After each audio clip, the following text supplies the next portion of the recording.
Hello friends, విశ్వ నియమాలలో ఒక్కొక్కటి చెప్తూ వస్తున్నాను కదా. ఈరోజు పొద్దున విశ్వ నియమాల ఏకత్వం గురించి చెప్పాను కదా.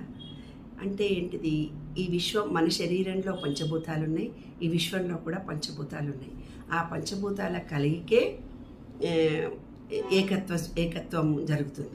ఆ ఏకత్వం జరిగేదో పంచభూతాల నుంచి ప్రారంభమై పరబ్రహ్మ సమ్మిళితమైన జీవన పథమే మన జీవితం.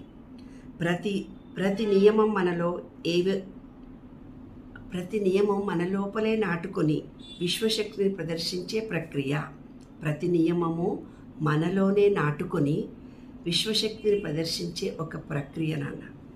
ఉనికి, నేను ఉన్నాను కాబట్టే ఉనికి మనకి ఎలాగవుతుంది? నేను ఉన్నాను కాబట్టే నా చైతన్యమే విశ్వానికి జీవంగా వస్తుంది.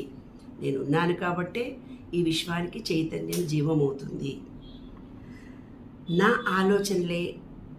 ఆలోచనలే నా జగత్తు ఆకర్షిస్తాయి. అంటే మనం ఏది ఆకర్షించాలన్నా ముందు మనలో ఆలోచననే, అదే ఆకర్షణ నియమము. అంటే మన మనసే గురుత్వాకర్షణ శక్తి. మన మనస్సు గురుత్వాకర్షణ శక్తి. ఇంకోటి ఏంటి? మూడవది చర్య ఈజ్ ఈక్వల్ టు మైనస్ ప్రతిచర్య. అంటే ఏమిటిది? మనం ఏ విత్తనం నాటుతున్నామో అదే ఫలితాన్ని పొందుతున్నాము. నెగిటివ్నిస్తే నెగిటివ్నే పొందుతాము. మనము దానం చేస్తే డబ్బును, శ్రమ పడితే ఒకళ్ళకి, వాళ్ళు మనకు శ్రమ పడతారు. బయటి ప్రపంచం ఓ అద్దము. ఎందుకంటే బయటి ప్రపంచం మొత్తం ఒక అద్దము.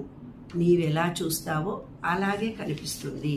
నువ్వు ఎలా చూస్తావో అది కనిపిస్తుంది. ఈ విశ్వం అనేది ఒక అద్దము.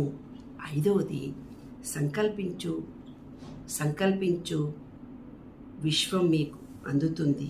సంకల్ప శక్తి చేతనే ప్రతిదీ మనము కర్మను కూడా మార్చుకోవచ్చు. సంకల్ప శక్తి చేతనే మనలో కర్మను కూడా మార్చుకోవచ్చు. అవే విశ్వ నియమాలు.